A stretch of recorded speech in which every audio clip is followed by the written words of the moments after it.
Firstly, again, welcome to the School of NPC and SSB. We have just one topic to go about this. Yesterday I discussed about Anglo-Indian War, Anglo-Afghanistan War, and Anglo-Burmese War. Right now, country is over. With the neighboring country is over. Now, inside the country, I'm going to discuss. Now, the Britishers have not defeated. In South India, they have defeated the Mysore Kingdom, right? Marathas, they have defeated the West India. North India, they have not defeated the Sikh, which means the Punjab. In the North India, we have the Sikh, too powerful, right? They are too powerful. In the North India, we have the Sikh, which are too powerful. Okay, so these are very important from the NPC point of view. These are very important from the NPC point of view, the Sikh. So we will see this. This is in Punjab. This is in Punjab. Okay, this is in Punjab. This is in Punjab. This is in Punjab.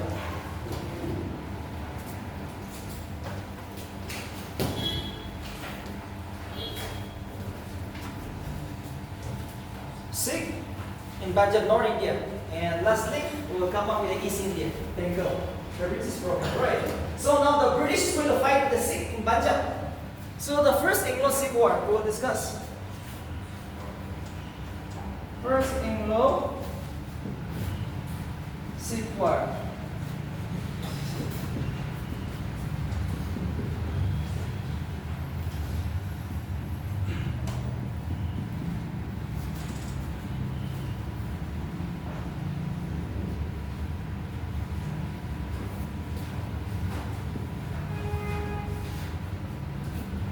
The first Anglo-Sikh War happened in the year 1845 and ended in the year 1846 by the Treaty of Lahore. 9 March 1846.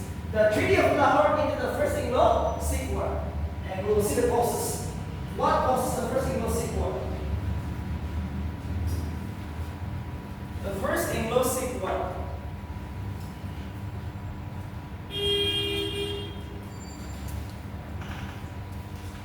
Anglo-Sikh War,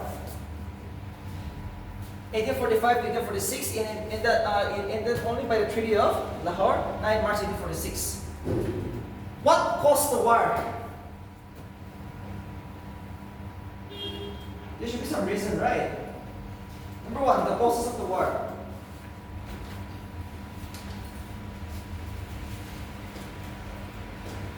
To counter Russia trade.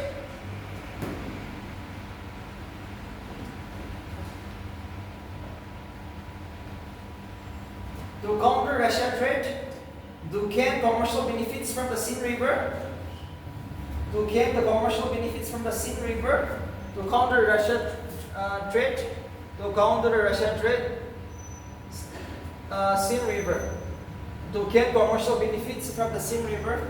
Yes, mommy? To gain commercial benefits from the Sindh River, to gain commercial benefits from the Sindh River, and lastly,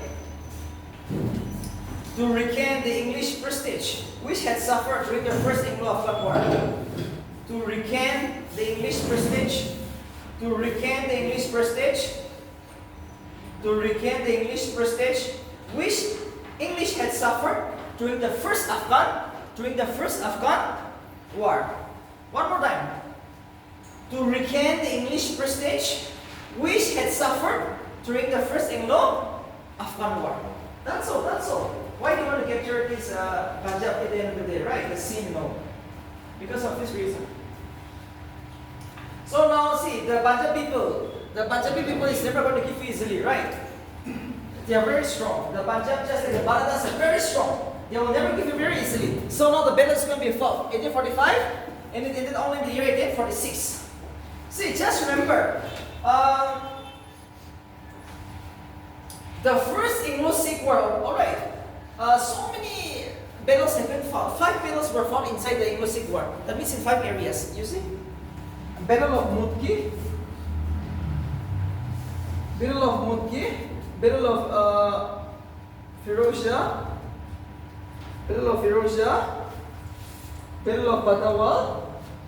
Battle of Batawal, Battle of Aliwal, Battle of Aliwal, and Battle of Sabron. 5 battles. Battle of Mudki, Battle of Firosha, Battle of Aduwal, Aliwal, Sabron. These are the areas where they have fought the war. So please remember, these 5 battles is associated with the First Anglo-Sikh War. Battle of Mudki, Battle of Firosha, Battle of Aduwal, Battle of Aliwal, Battle of Sabron. These 5 battles is associated with the First Anglo-Sikh War. And it was the Sikh, the Punjabi people, who lost the war. We all know how India defeated British, right? It was the British who won the war. Now the Treaty of Lahore was signed. It was the Treaty of Lahore, 1846, which ended the First Anglo-Sikh War. It was the Treaty of Lahore, 1846, which ended the First Anglo-Sikh War. And an agreement was signed. Known as the Treaty of Lahore, which I'm going to give you now. Treaty of Lahore. Treaty of Lahore now.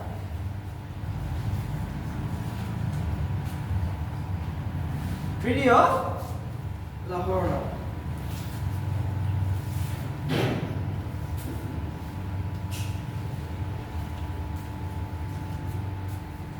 Treaty of Lahore. Please write down.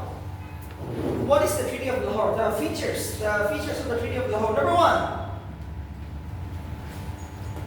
Maharaja give up all the territories lying to the south of the river Satluj.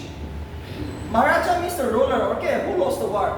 Maharaja means the king or the ruler. Maharaja give up.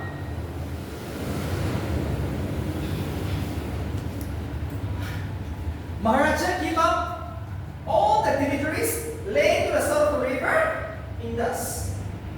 Maharaja give up all the territories laying to the south of the river Satluj.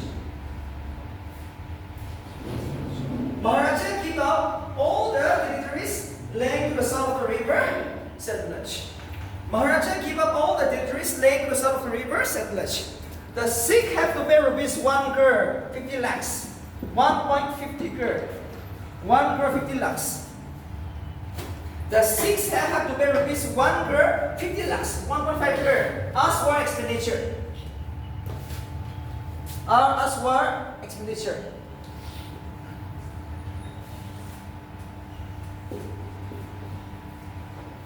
Too important. The Sikh had to pay rupees 1 crore 50 lakhs as war expenditure. They are the one who lost the war, right? So you have to pay the war expenditure, 1 crore 50 lakhs. And we all know the Sikhs are unable to pay the 1 crore 50 lakhs. For that reason, the British have sold Kashmir. Kashmir is a union territory, right? The beautiful state of Kashmir was sold out to collapsing, enrichment. Kashmir was sold out to collapsing by rupees 1 crore. You see, the story is very funny, right? The British have sold the Kashmir, which was part of the Sikh territory. Because you are unable to pay 1 crore 50 lakhs, now I'm going to sell the city of Kashmir to which people? Sikh. Collapsing. Unable to pay the British sold Kashmir, the collapsing for rupees 1 crore. 1 crore.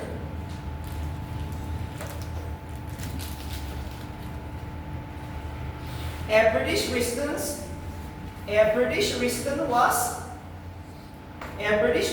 was established in Lahore. Now, just like Afghanistan, just like Burma, a British resident has to station at Lahore in their headquarters now. See, the Sikh headquarters in Lahore. Lahore is in Pakistan, right? But all those states are part of India. Even Pakistan was part of India. So now a British resident will have to stay at Lahore since you lost the war. Next point.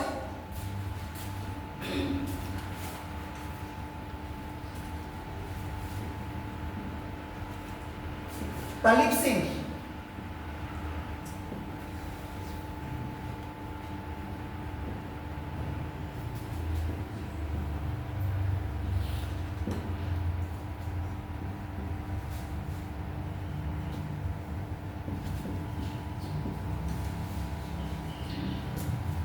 Talib Singh will be the new king of the Sikh kingdom.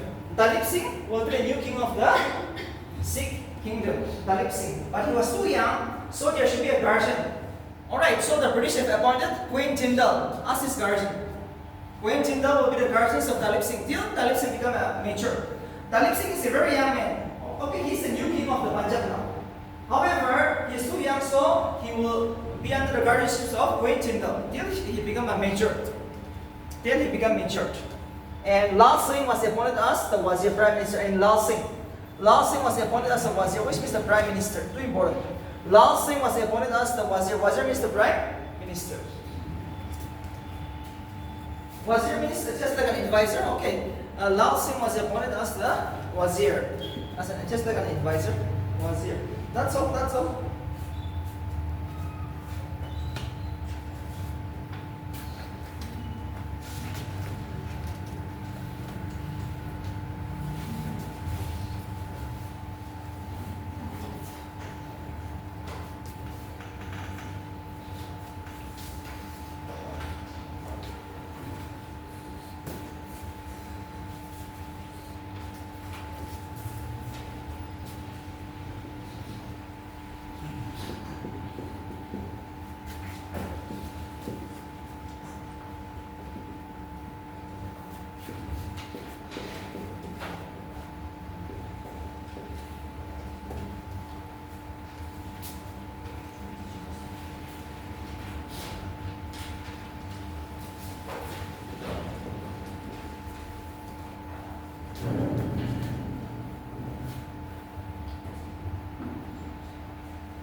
Okay, let's write down.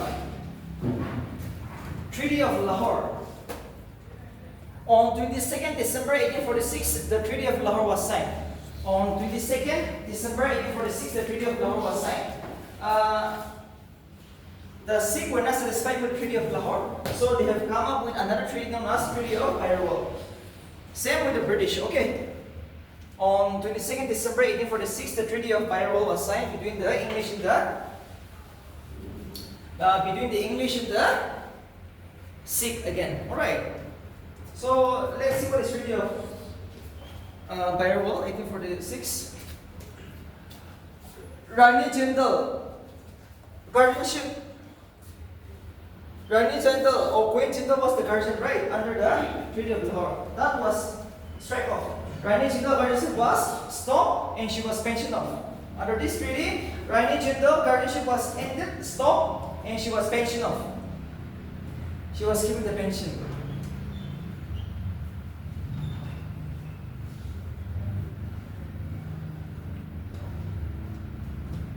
Okay. Rani Jindal no more. She will never be the guardianship of Dalip Singh. And next. A council of 6 chief. A council of 6 chief under the chairmanship of British residents were appointed for governance work. A council of 6 chief under the chairmanship of the British residents was appointed for governance work. A council of 6 chief under the guardianships of British resident was appointed for governance works. A council of 6 chiefs under the chairmanship of the British resident was appointed for governance work. That's all. That's all. Last point. A council of 6 chiefs under the chairmanship of British resident was appointed for governance works. Last point. It was decided that a permanent British army will be placed at Lahore until Dalip Singh became a major. It was decided that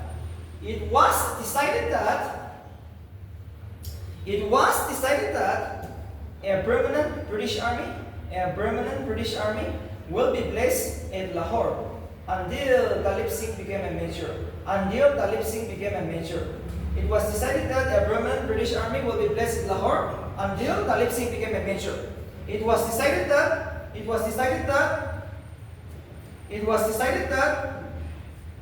a permanent British army will be placed in Lahore until Talib Singh became a major. It was decided that a permanent British army will be placed in Lahore until Talib Singh became a major. So see, that means Talib Singh is still there. But until he became a major, right, the British army will guide him, not the Rani Jindal now. Rani Jindal has been removed now. Under the Treaty of Lahore, it was Rani Jindal who will act as a guardianship, right? But here no, Rani Jindal is never going to act as a guardianship. Who will act as a guardianship? The British army. So that's the end of this, the Anglo-Sikh War, the first Anglo-Sikh War.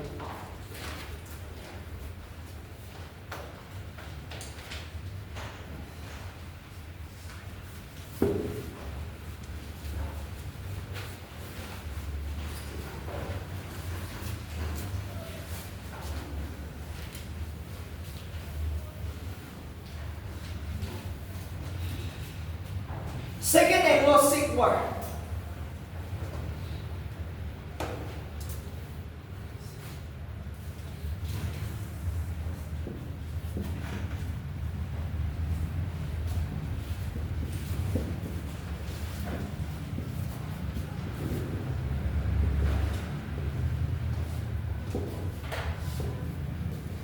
Second Anglo-Sikh War.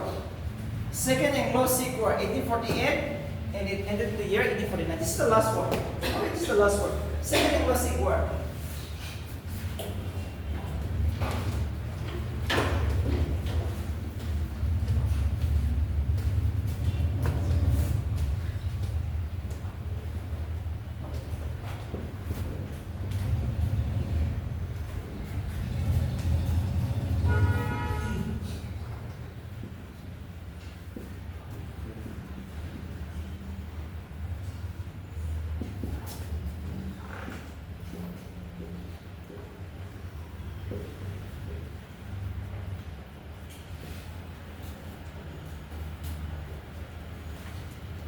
Second Anglo-Sikh War was fought in the year 1848 and it ended in the year 1849.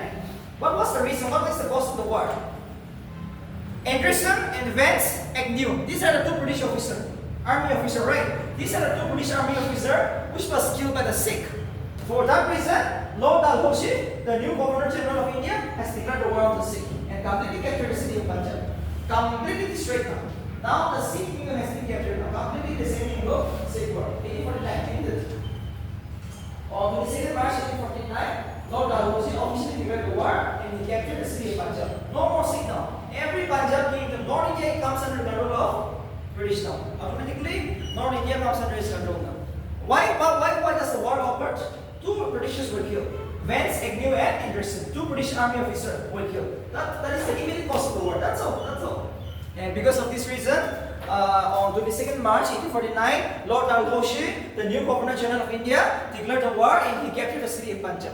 No more the Sikh kingdom now. North India is captured now. South is captured, West is captured, North is captured now. They have only one place. The most important that is like East India, Bengal now. We will see now the British is going to come to Bengal for the last time. They haven't attacked one place. Bengal, the richest province in India, right? City of Joy, Calcutta, alright. I've been there, I studied there. So actually, Indian capital was also Calcutta, right? The Bengal, they were lying together. Our capital city was also Bengal, they were lying in 11. It was the British who had transferred this. Actually, our capital city was not New Delhi, it was Bengal.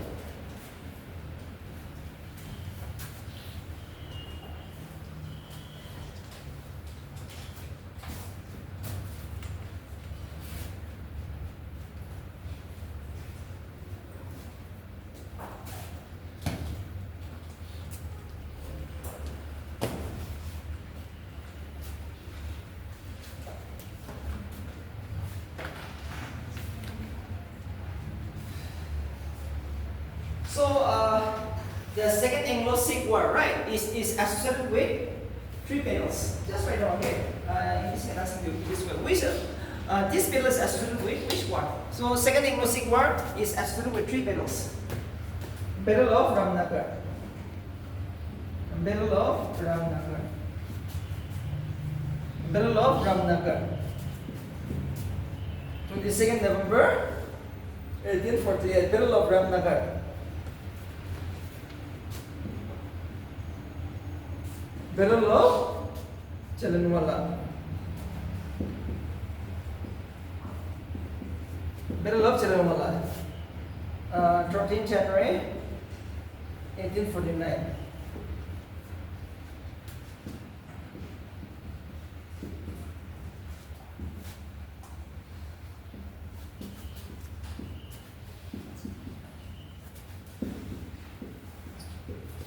Okay. Battle of Ramnagar, 22nd November 1848. Battle of Jallianwala, 13 January 1849. Battle of Gojira, 21st February 1849. These are all associated with the Second Anglo-Sikh War. That means the war happened all in these areas, right? Jallianwala, these are all in part of the North India. So just remember.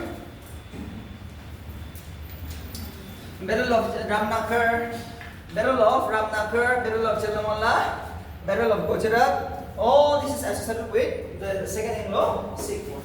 Second Anglo-Sikh War. And that's the end. After this, they have captured already. In all this battle, it was the British who emerged as the winner.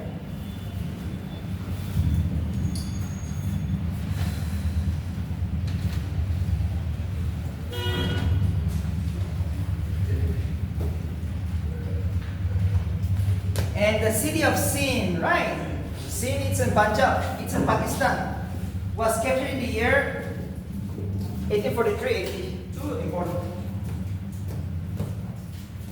The city of Sindh was captured finally, officially in the year 1843. Just right now, just a bullet point, okay? You might take too much. When was the city of Sindh captured? 1843. 1843.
East India Company. We will discuss this. We all know we haven't discussed the British, right? It was the British who came third in India, right? First is Portuguese, second is the Dutch, third is the English, and fourth is the fourth. The fourth was the Danes, the Denmark, right? And the fifth is the French. Danes are too famous for. The Danes are too famous for. Yes, missionary, right? The Danes are the only one who came from missionary. All other businessmen. They want to be a rich man, right? They're all businessmen. So see, now this battle is too important. See, East India Company means the world is divided into two. We all know geography, right? Western hemisphere and Eastern hemisphere. So to trade with the eastern part, Southeast Asia is known as the Eastern hemisphere. So it is known as the East India Company. The British Company is known as the East India Company. And finally, it was Queen Elizabeth I. It was Queen Elizabeth I, right? Who gave the signature? It was Queen Elizabeth I who gave the signature. It was Queen Elizabeth I who gave the signature to trade in the Eastern hemisphere. On 31st December 1600, important. On 31st December 1600, the British East India Company got the permissions from Queen Elizabeth I. Okay, you can trade in the Eastern world. Remember, when East India Company came to India, it was a private company, not the government company. Too important. When the East India Company came to India, initially it was a private company, not a government official. It was a private company. But after some After coming to India, it became a government-owning company. Too important. This was asked in PSC. Initially, East India Company was a private company or government company. It was a private company, but it was nationalized. It was taken over. It was taken over by the government after some time. Alright, this is too important. So initially, it was a private company. Too important. When it came to being on the 21st December 1600. That's all. That's all. That's all.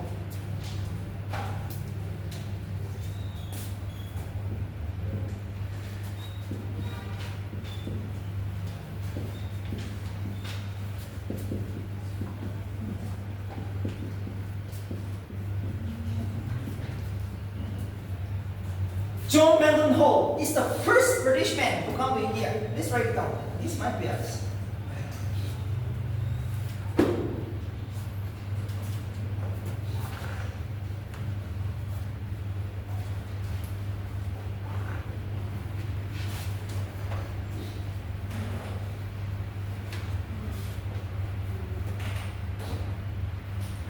John Melton Hall was the first British man who came to India. He came to India in the year 1599. Please remember that. Please remember that. That is too important. And this remember that. This will be asked in NBC. This is too important.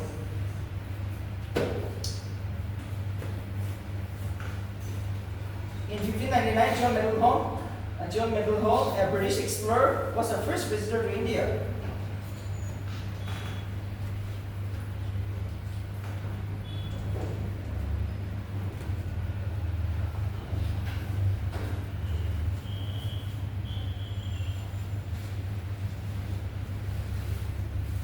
So this personal information, I hope you won't forget, right? This is just a personal information.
Officially, in the year 1608, William Hawkins, an ambassador, James I, King of England, came to Jamaica. He asked permission. I want to establish a small factory. Officially, William Hawkins is the first British man to come to India. And he asked permission. Because by this time, who is ruling over India? It is the Mughal dynasty, right? Jahangir was the king of India when William Hawkins came. So he came in which year? 1608. And visited Jahangir. Give me a permission. We want to establish a factory, a small business factory. Initially, Jahangir never said yes. Initially, he was not in favor of giving the headquarters, right? But after some time, he permitted. So for that reason, the first headquarters of the British was established in the city of Surat. Surat is the first, the small headquarters is Surat. Okay, 1608. 1608, who asked permission? It was William Hawkins. And he was sent by James I, the King of England. James I, the King of England. That's all, that's all. James I, the King of England. And again, one more. Thomas Roy, another ambassador, same person sent by James I. He also came to the Jahangir court asking the permission. He was also sent by James I, the King of England again. Same person again.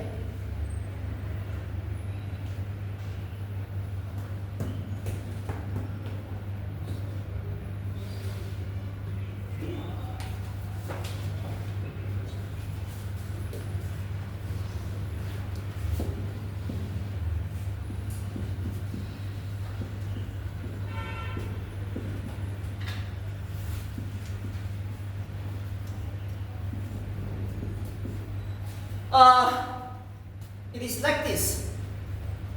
Initially, Jahangir never ever say yes. No, he was never in favor of giving the permission to establish a headquarters. So why should we give us to someone a business factory, right? But actually, there is an accident. This might be asked or not be asked, but it is like this. A British officer known as Thomas Peace. Okay, he's the man who defeated the Portuguese somewhere in the year 1612 in the city of Surat. So he was very much impressed by this defeat because Jahangir disliked the Portuguese very much. And Thomas Peace, a British, very expert in the field of navy, he defeated the Portuguese in the Sea of Surat. It was in 1612. Thomas Peace, a captain of the British Army, defeated the Portuguese in the Sea of the Surat. For that reason, Jahangir was very much impressed. He was happy. Actually, he was not in favor of giving the permission, right? But when Thomas Peace, a British army officer, defeated the Portuguese in the city of Surat, sea coast in the sea. We all know Mongol dynasty is very weak in the sea, right? They have a very strong army, but no, to fight the sea they are very weak. To fight the sea they are very weak. So Jahangir was very much embraced. Since Captain Peace defeated the Portuguese, so okay, you can establish a headquarters, initial headquarters, a small factory at Surat. So in the year 1630, the first British headquarters in India was established at Surat, city of Surat, 1613, too important. And they came as a businessman, only for businessmen, not for Indian. The East India Company is a businessman. And again, in the year 1615, it was Thomas Roy, sent king. It was James I who again sent Thomas Roy to Jahangir. Give me a permission to establish a factory. So in this time, Jahangir gave 3 cities: Agra, Broch, and Ahmedabad. These are the 3 cities. Thomas Roy was able to get permission from Jahangir to establish a headquarters again. I think 1615 is too important. 1615 is too important. Thomas Roy. So these 2 persons are, that's why I'm giving you this name, right? Thomas Roy, yeah? Thomas Roy, yes. 1615.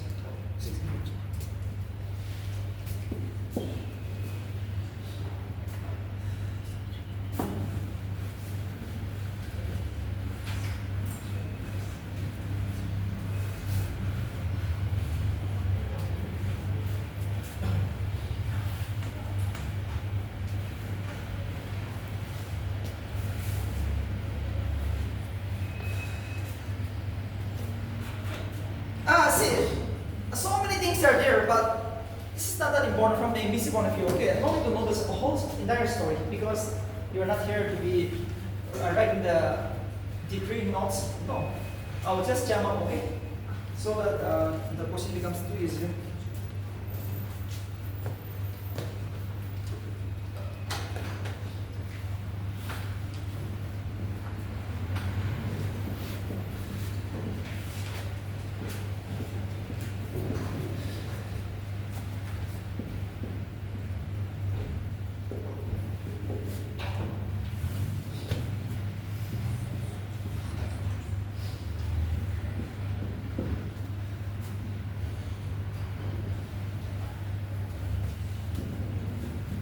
See, we all know the city of Bombay, right? Actually, the city of Bombay was gifted as a present by the Portuguese to Charles II, the King of England, when she married the Portuguese Prince Catherine. This is also often asked in BSc. Which was the Indian city which was gifted by the Portuguese to the English? The city of Bombay. The city of Bombay was given to the city of Bombay was given to the English by the Portuguese when King Charles II married a Portuguese prince, a beautiful prince, Catherine. A beautiful prince, Catherine.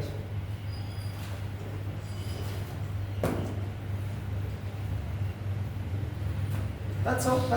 This is a basic story you have to know. So now they have captured Surat, Agra, Ahmedabad, Bombay, West India. West India, they are very strong now.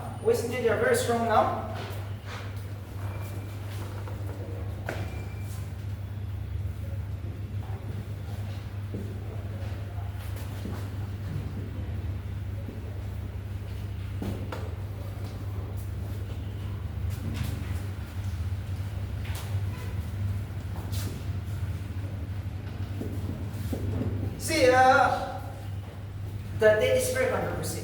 The date is very controversy, but in the South India, the British first headquarters is in Masulipatam, which is a present under British. The first headquarters of the British is set up in the South India, in the area that's called Masulipatam.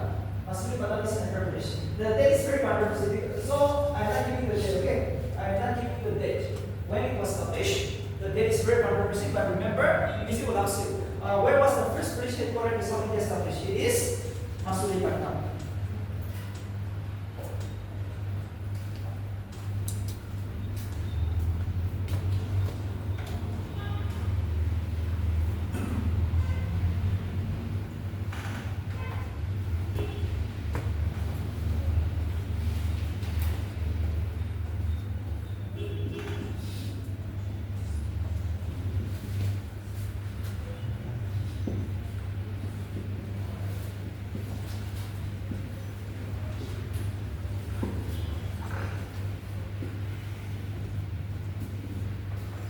Actually, the old name of Madras is Fort St. George. Okay.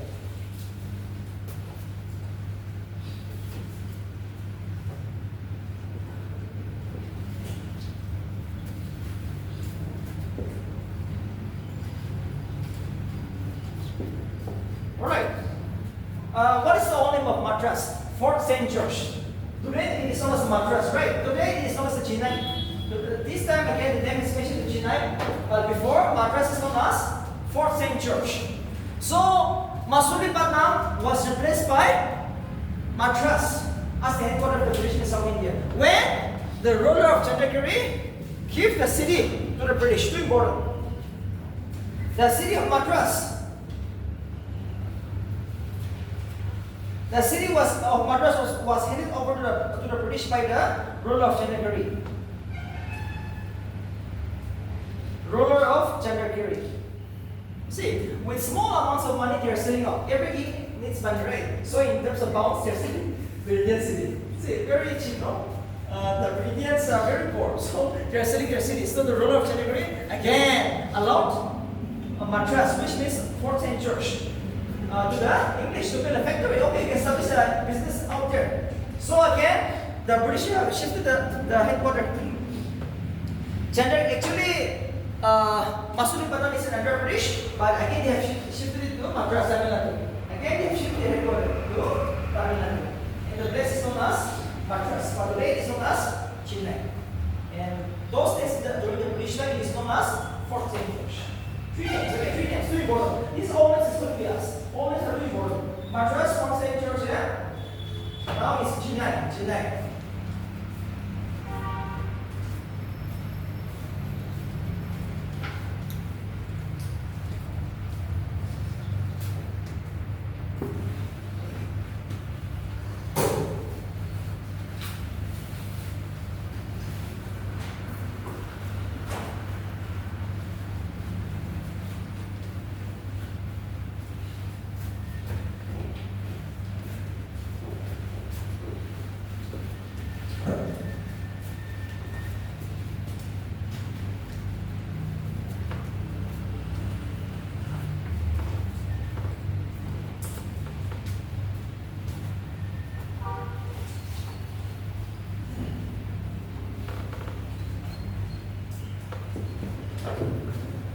The first headquarters in the East India was established in Orissa.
Okay.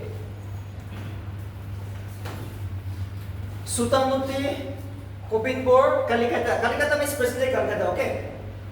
These three cities were sold out by the Zamindars of Bengal for rupees 1,200 in the year 1698. And that together is known as a Fort William. That together, three cities were captured and rebuilt together by the British, and that fort was given the name Fort William. Three buildings together were named as the Fort William. Just with rupees 1,200, they have sold the city of Calcutta. See, that means if they divide the money, Kolkata will cost only 400, right? Because three cities, rupees how much?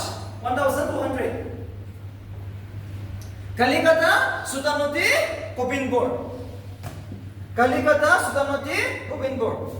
How much rupees altogether? Rupees 1,200. In which year? 1698. Who sold it? Zamindars of Bengal. It was the Bengali people who have sold out this city. And the British have just like rebuilt the cities, and they have taken the name, given the name Fort William. So Kalikata, if you see, it is the present day Calcutta. Rupees 400. Unfortunately, rupees 400. Rupees 400. So, see, they are coming as a businessman, no? And try to buy everywhere. They have taken the city of Surat, Accra, Roach, Ahmedabad, Bombay as a gift. Yes. Orissa, they have established South India, Masulipatam, Madras. See, Tamil Nadu and British richest city has been captured now. So now the most deciding figure has been come now. Too important. Listen very carefully. Listen very carefully now.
When I say Magna Carta means you are getting a freedom. Suppose India is under control for British, but today you are getting freedom. So Magna Carta means something to do with, it's a term related to the British.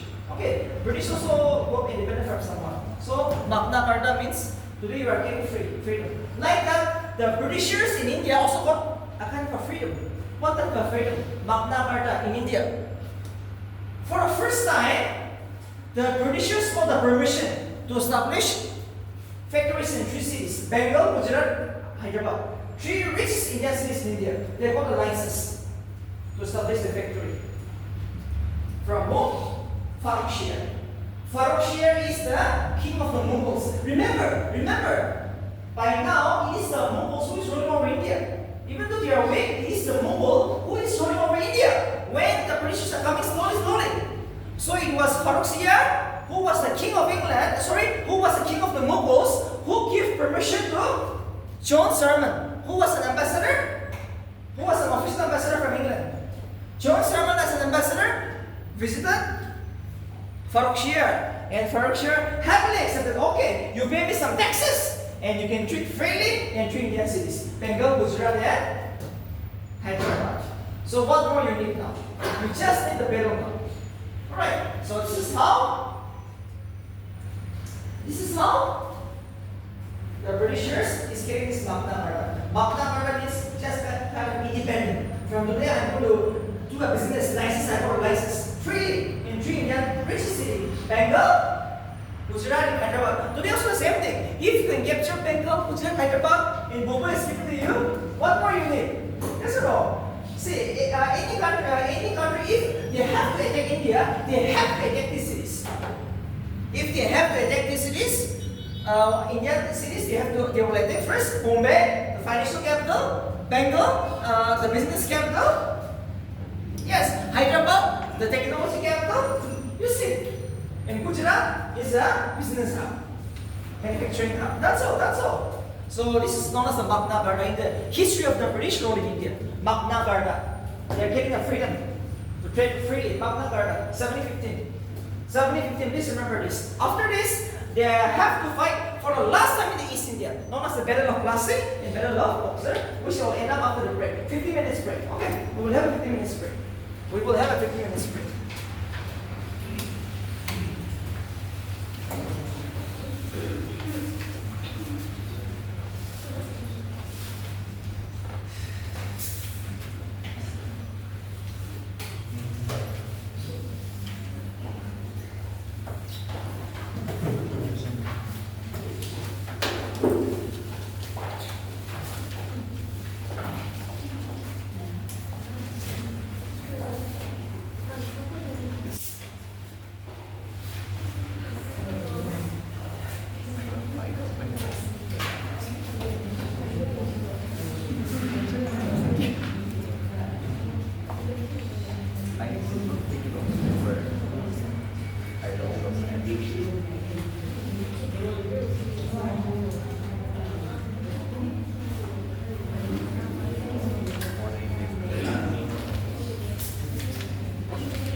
We'll come again. See,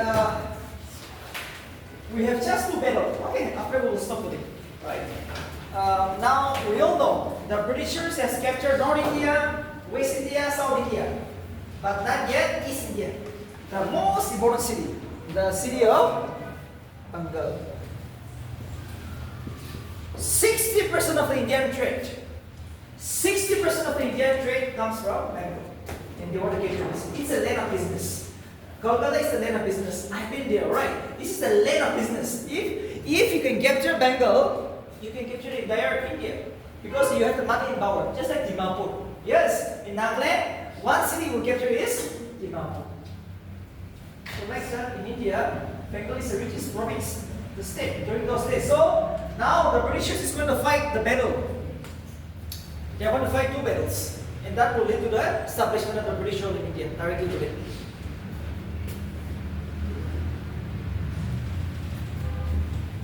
Battle of Plassey.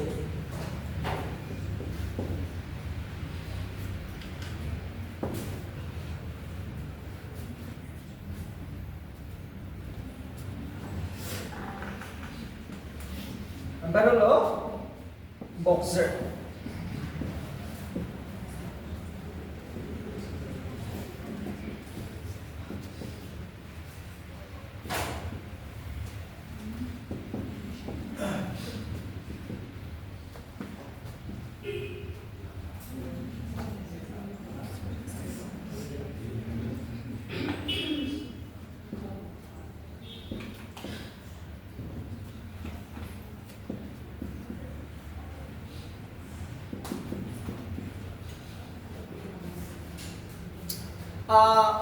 Just basic I'm giving you, alright, before I discuss the war, what happened in the war, what caused the war. Battle of Plassey laid the foundations of the British rule in India. And Battle of Boxer strengthened the British rule in India. It's a bullet answer for you, right? So you have an essay, we'll discuss now. We'll discuss all this in video now. But in the bullet form, it was the Battle of Plassey which laid the foundations of the British rule in India. And it was the Battle of Boxer which strengthened the British rule in India. You remember, after the Battle of Boxer, the British began to rule directly all over India. Too important. After which battle the British began to rule all over India directly? It is after the Battle of Boxer. So first topic will be the Battle of Plassey. Next Saturday test, I will give one essay here. Okay, anyone you can write. You will write one essay here. It's sure to come.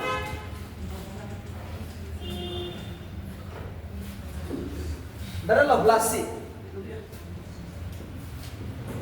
23rd June 1757.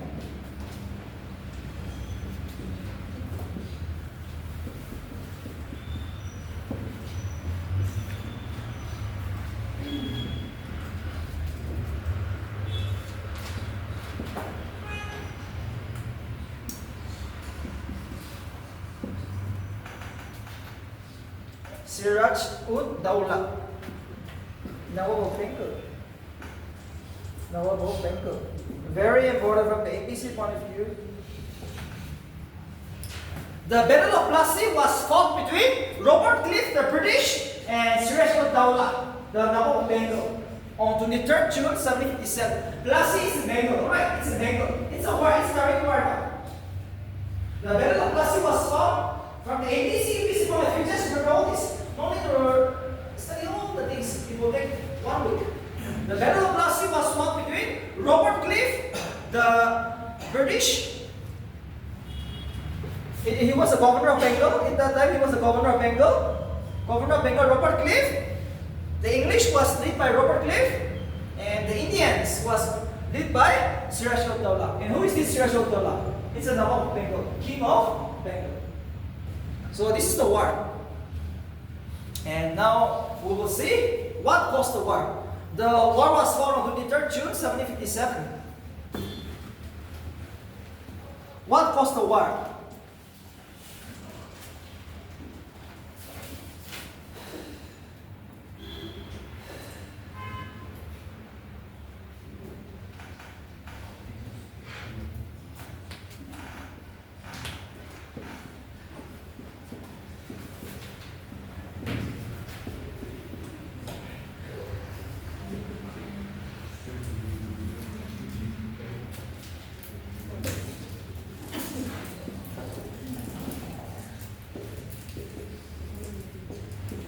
Actually, you see? Now the name of the Kolkata is this one, right? But before it was Calcutta, right? Before independence it was known as Calcutta, but now it's known as KU, Calcutta University. Calcutta. Before it was CU, Calcutta University. So see. The only reason why the Battle of Plassey was fought is all because of misuse of trade permit by the British, known as the custom. Trade permits. The main cause of the reason, there are so many reasons, but however, the main cause is the misuse of the trade permit, which means tasnak. Tasnak was asked in these minutes. What is tasnak? It's a trade permit. The Britishers have misused the term trade permit, which was issued by the Nabab of Bengal. The British were allowed to trade local right, but unfortunately they have misused it. They have misused it on their own benefit. For that reason, the war over. Second reason is they try to build the city of Calcutta without the permissions of the Nawab. See, they want to construct more buildings. They want to construct more buildings. For that reason, the war over. Alright. And they want to fortify, they want to construct the city of Calcutta without the permissions of the Nawab, Siraj Uddaula. For that reason, Nawab of Bengal is going to declare war against him. Now, fierce battle is going to fight between the English and the Bengal ruler. Too wonderful. Okay, this is too wonderful. This is too wonderful. The Battle of Plassey.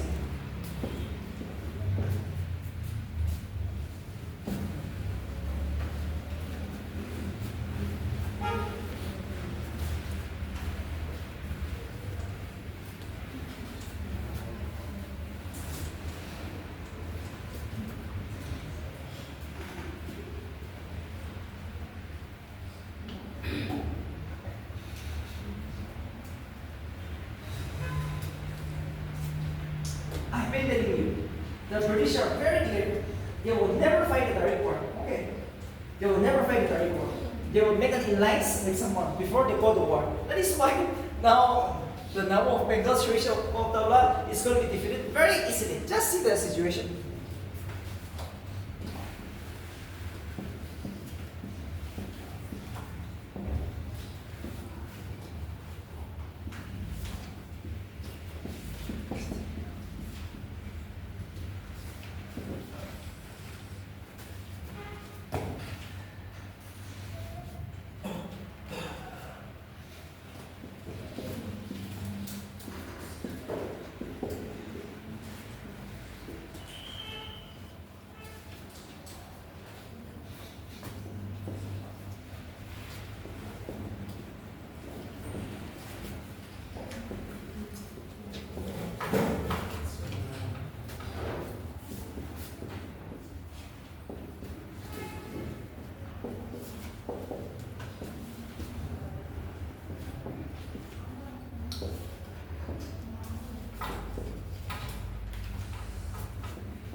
Okay, listen very carefully.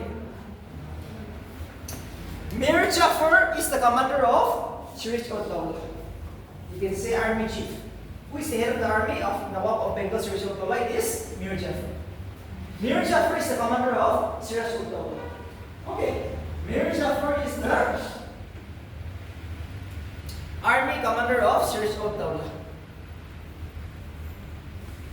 Gasti become a very rich auntie of Siraj Uddaula. Gasti Begum is the cousin of Siraj Uddaula. When Siraj Uddaula became the king of Bengal, this her one cousin and the auntie were very much jealous in their rich men. Sakwat Chong is a very rich man. This is his cousin. Gasti Begum is his auntie, and Mir Jafar is the commander of Siraj Uddaula. So, Siraj Uddaula was also very clever. He dismissed Mir Jafar. Since you are also against me, you are jealous of me becoming the king. He dismissed Mir Jafar as the commander of the Siraj Uddaula. Commander of him, right? So he dismissed him. And he killed Sakwat Jong. He has killed Sakwat Jong, his cousin. he firstly killed his cousin, Sabanjong. And lastly, he take hold of all the precious thing, the gold diamond of Kastimika, who was a rich auntie of her. So that is end, right? When he became the king, these three persons were against. So he killed his cousin, he take all over the properties of Kastimika, which was his auntie, and he dismissed Mir Jafar. Today, I will dismiss you. I will not make you my commander. Alright, you are not my commander anymore. So the British came to know this situation. So what happened is that they have hired Mir Jafar. And we all know, as an army officer, he will have so many soldiers with him, right? So the British secretly make an alliance with Mir Jafar.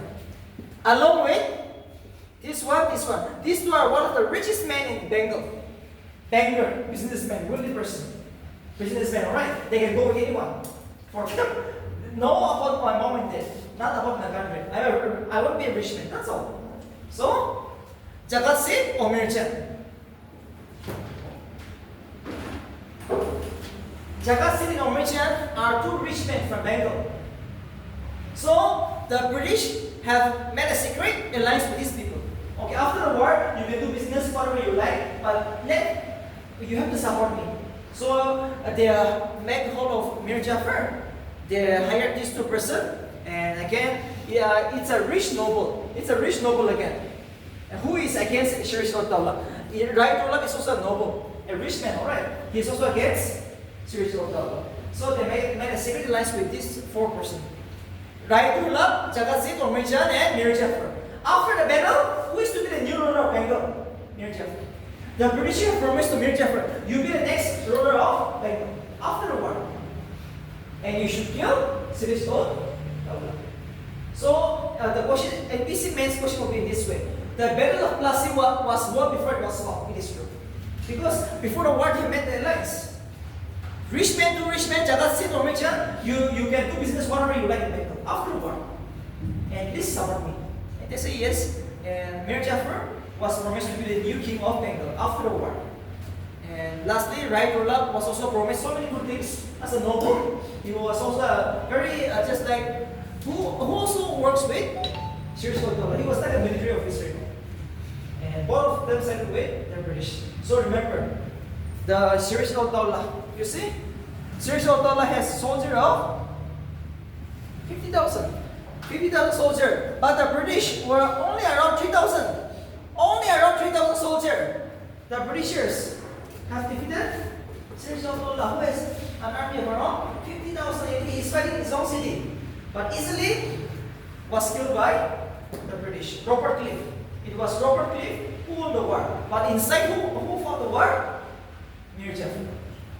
Actually, outside, officially it was Robert Clive, right? But inside, it was Mir Jafar, along with all these men. And so, easily, within a few days, Shirishwar-Dawla was defeated. He was killed. So, this is how the British laid the foundation in Bengal. And Bengal remained as the capital till 1911. From today till 1911, the British capital was Bengal. This is also the capital of Plassey. And for this reason, it laid the foundation of the British rule in India. So many rich men. See, as a businessman, yes, if you can capture Bengal, you can capture any Indian city in this world. Bengal, the richest province of British India. Even today, if you go to West Bengal, Calcutta, the city of joy, that is why it's known as the city of joy. Okay, Kolkata is not a city of joy. Because anyone can stay. You might be a rich man, you may be the poorest man in India. It is a city of joy. It is a city of joy. Anyone can live. So you have to capture it. That is the reason why the British have captured Bengal. That's all. If you can capture Nagaland, you have to capture Dimapur. Yeah. But for land, you go to the eastern side. Eastern side are more bigger. But to capture the money, the business, you have to capture Dimapur. That's all.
Okay,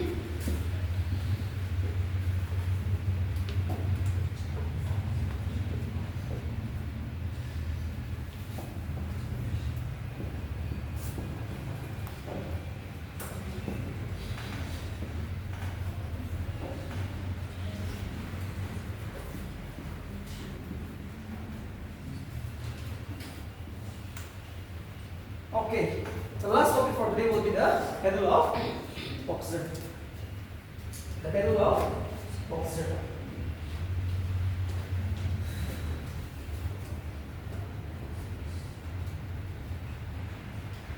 The Battle of Boxer was fought on 22nd October 1764 between the British led by Major Hector Munro and the Indians was led by Mir Kazim, the Nawab of Bengal, Suchautala, the Nawab of Awadh, and Shah Alam II, the Mughal king. Battle of Boxer was fought on 22nd October 1764 between the British and the Indians. The British was led by Major Hector Munro, and the Indians was led by Nawab of Bengal, Mir Kazim, and Suchautala, who is the Nawab of Awadh, and last one more, Shah Alam II, the king of the Mughal king, the Mughal king. Shah Alam II, the Mughal king. Shah Alam II, the Mughal king. Shah Alam II is the Mughal king. Alright, Shah Alam II is the Mughal king. Suchautala, the Nawab of Awadh, and Mir Kazim, the Nawab of Bengal. These are the three Indians who fought the Battle of Boxer. But unfortunately, it was the British who completely defeated these three kings. Alright, I will narrate the story now. Just right now, the battle was fought between the British led by Major Hector, Major Munro Hector, and the Indians was led by Mir Kazim, the Nawab of Bengal, Suchautala, the Nawab of Awadh,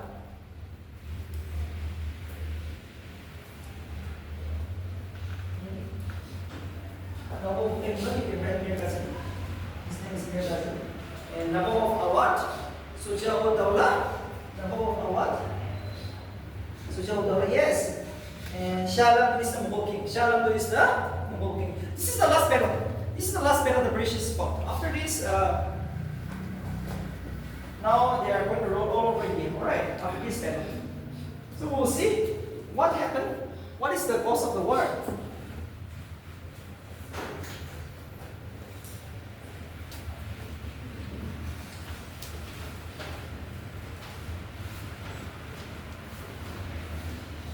What caused the Boxer? Boxer is in Bihar, okay? It's in Bihar.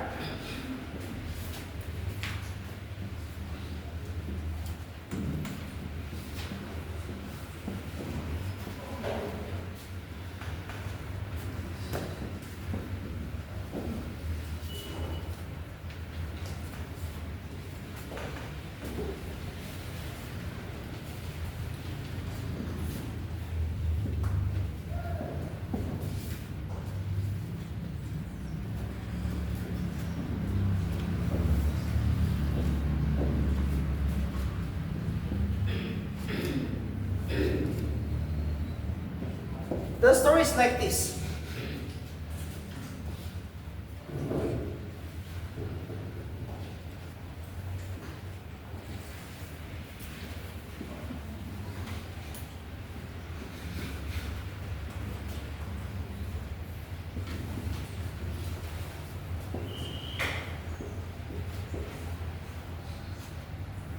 The story is like this.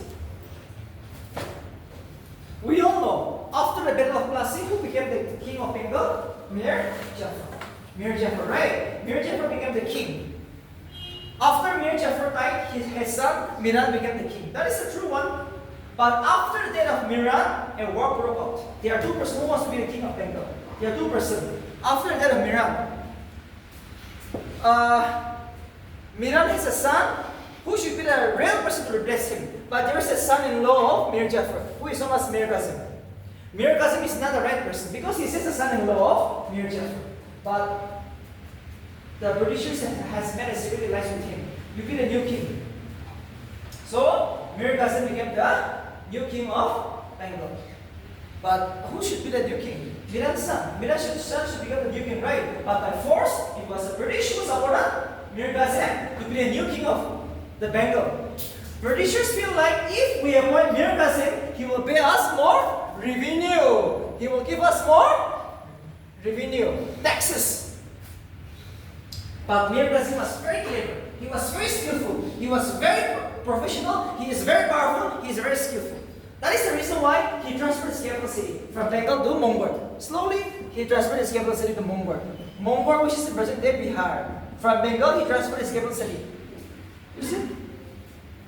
This is important. He was very clever. You see?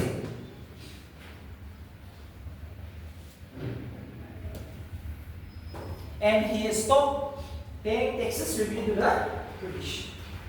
Firstly, he transferred his capital city from Bengal, from Murshidabad to Mongol. Secondly, he stopped paying taxes to the British. And this has angered the British. British wants to use him as a puppet. But no, not possible. Not possible. They will never use him as a puppet. So that caused the Battle of Boxer. That's all. That's all. Why? He stopped, refuses to pay taxes. On top of that, the British are also misusing the trade permits. So because of that, he declared war. And he took the support of two Indians, Shah Alam II and Suja ud-Dawla, two Indian kings. But unfortunately, the greatest man in the world, you cannot defeat them, right? You cannot defeat the British. So the Britishers automatically, absolutely defeated the three Indian kings at one time. So this led to the downfall of the Bengal now. No more Bengals. Everything is under the hands of the British now. Every Indians, every part of the India is under the control of the British. That's all. That's all. And in the mid of the 18th century, they will come to Nagaland. The British will also capture Nagaland, which is our next topic. Okay. Nagaland topic. I'll discuss the history. So that is only Nagaland hills are only yet to be captured. That's all. So now, the Battle of Boxer strengthened the British rule in India, and it was by one agreement the war came to an end. Treaty of Allahabad, too important, which I'm going to discuss now. It is Treaty of Allahabad. It is Treaty of Allahabad. It is Treaty of Allahabad, 1765, that ended the Battle of Boxer. Let's write down.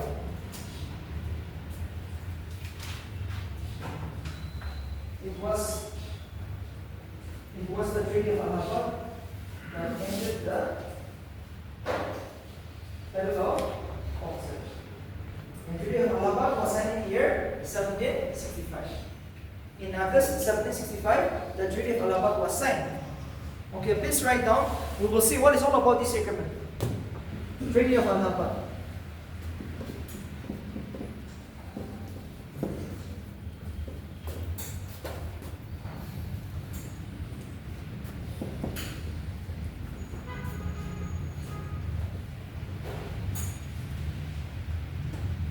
Treaty of Allahabad, 1765, ended the Battle of Boxer.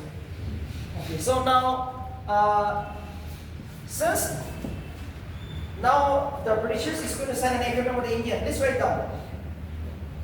Robert Clive concluded two important treaties in Allahabad in August 1765.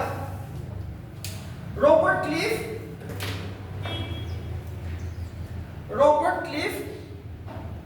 concluded two important treaties at Allahabad in August 1765. Robert Clive concluded two important treaties at Allahabad in August 1765. One with Nawab of Awadh and the other with the Mughal Empire, Shah Alam II. Robert Clive concluded two important treaties at Allahabad in August 1765. One with Nawab of Awadh and the other with the Mughal king, Shah Alam II. One with the Nawab of Awadh and the other with the Mughal king, Shah Alam II. Robert Clive concluded two important treaties with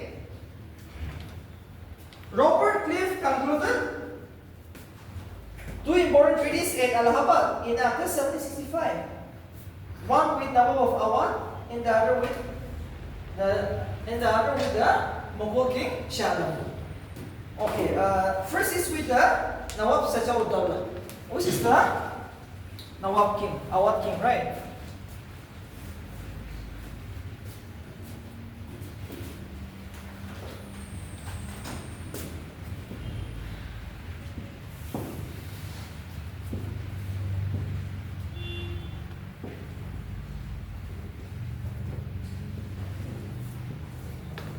Okay, this is with the Nawab of Awadh, Sajauddaulah. Okay, the first conclusion is with Sajauddaulah, which is the Nawab king, Awadh king, right? He lost the war. So what he's going to do, please write down. Nawab Sajauddaulah agreed to surrender Allahabad and Gura to Emperor Shah Alam II. Nawab Sajauddaulah agreed to surrender Allahabad, the city of Allahabad,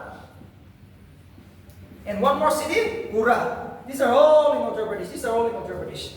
Nawab Sajauddaulah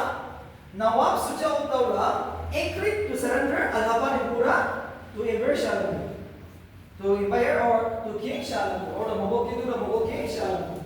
That means Sajauddaulah is going to give two Indian cities to Mughal king Shah Alam, Gura and Allahabad. Sajauddaulah agreed to surrender Gura and Allahabad to Mughal king Shah Alam.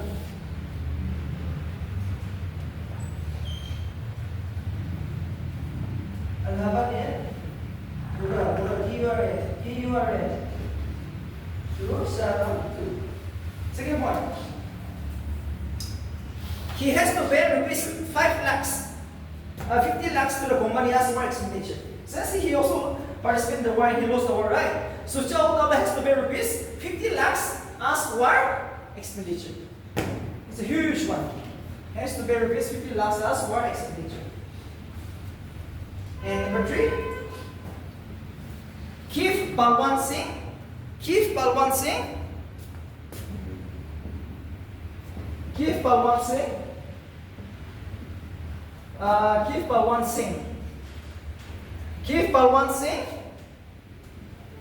Who is this Balwant Singh? A Zamindar of Benares.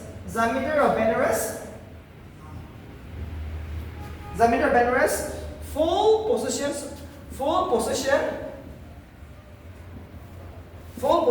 of his state. That means whatever Balwant Singh is having the property, he should be providing his property. I mean, now give him whatever he has, let him take it. Give Balwant Singh, Zamindar Benares, full possession of his state. Of his state means whatever land he has, he should be given. Because that is his. Yes or no? We should never take away his property. Give Balwant Singh. Balwant Singh is a rich man from Benares, from Uttar Pradesh. He should be given full possession of his state. That means the property, whatever he has before, he should have that. His property is his. Yes. That is the agreement. Next. Shah Alam agreed to reside in Allahabad. You see? Now the city which is given to him, right, by Sajauddaulah. So Shah Alam agreed to surrender at Shah Alam agreed to reside at Allahabad. Shah Alam agreed to reside at Allahabad. Number 2, issue a firman. Firman means the license to collect the taxes. Okay. Issue a firman means you are getting the license. You can collect taxes from Muhimma. Next point, issue a firman. Granting Diwali of Bengal, Bihar and Orissa to East India Company in lieu of an annual payment of rupees 26 lakhs. Issue a firman granting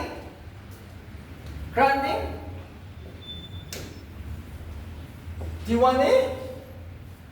Diwali means you have the right to pay money, alright? In lieu. Issue a firman granting Diwali of Bengal, Bihar and Orissa to the East India Company in lieu of an annual payment of rupees 26 lakhs. Issue a firman granting Diwali of Bengal, Bihar and Orissa to the East India Company in lieu of an endowment of rupees 26 lakhs. That means now the British got the right to collect taxes in 3 Indian cities, Bengal, Bihar, and Orissa.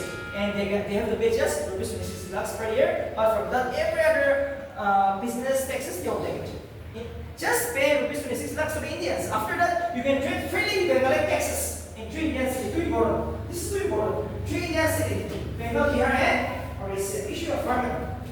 Who issued the firman? To who? To the British. Till now it was the Mughal who are collecting taxes, right? But now from today, the British will collect taxes from this area. And you have to pay just 20 lakhs, 26 lakhs. Last point. Provisions of rupees 26 lakhs to the company. Provisions of rupees 26 lakhs, 53 lakhs. 53 lakhs. Provisions of rupees 53 lakhs to the company. In return for Nizamat function. In return for Nizamat function. In return for Nizamat function. Provisions of rupees 53 lakhs into the company. Provisions of rupees 53 lakhs to the company. In return for Nizamat function. Nizamat function, the write down. Military, defense, police, and administration of justice. Military, defense, police, and administration of justice. Military, defense, police, and administration of justice. Military, defense, police, and administration of justice. Military, defense, police, and administration of justice. Nizamat function. Nizamat function means now the British will protect Indians. The British will protect Indians. For that you have to pay rupees 53 lakhs every year. The British is going to perform you which function? Nizamat function. Nizamat function means they will look after your administration. The police will look after the people. Yes, military. If some other country attacking India, who will protect you? The British. But for that you have to pay rupees 53 lakhs to the British. That's all. That is all about the Treaty of Colombo. That is all about the Treaty of Colombo. And that ended the Second Anglo-Indian War of Battle of Boxer. You like the topic? Yes or no? Or very hard? It's a story. You like it or no?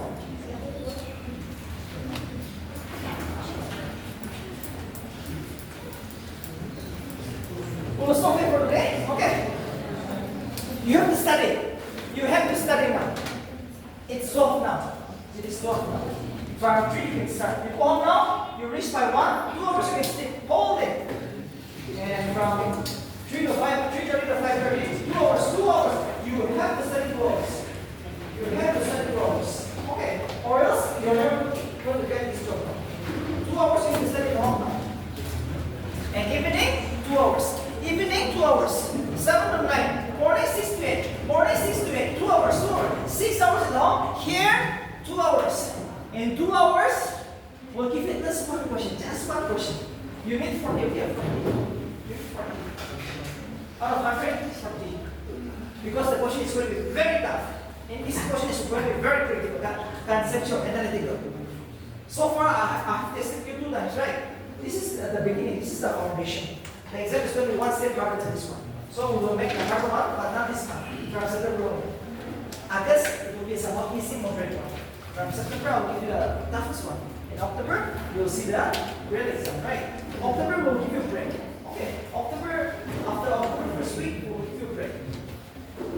And 3 weeks, you will stay at home. And you come for just one day Saturday. That is how we will practice exam. Without the examination. We will see you, okay? We are here to see you. I'm telling you, we are here to see you, and you have the potential. You have the potential. How many days to go? It plus another 75 days. We have another 75 days. In that 75 days, if you see 50 days, 55 days is for studying new concept. What are you going to study? History and nothing. You are very good at history and nothing. Take it. Here, don't just write the notes. See it. Okay, please see it. What is boxer now? What is boxer? What is classic? There should be some reason. Battle of Plassey laid the foundation. 2 marks. Battle of Boxer strengthened the British, ruled India. After this, they ruled directly all over India. You see, bullet one. Conceptual, take time. 2 hours. 2 hours equals 1 question. 6 hours one. And in the month of September, I will increase 1 more hour. Now it's 2 hours, right?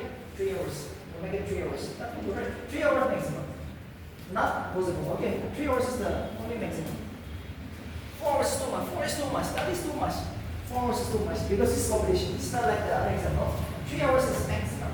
And in the 3 hours, you should get at least 20 minutes break. Okay? 20 minutes break should be. You can move now. You can go now.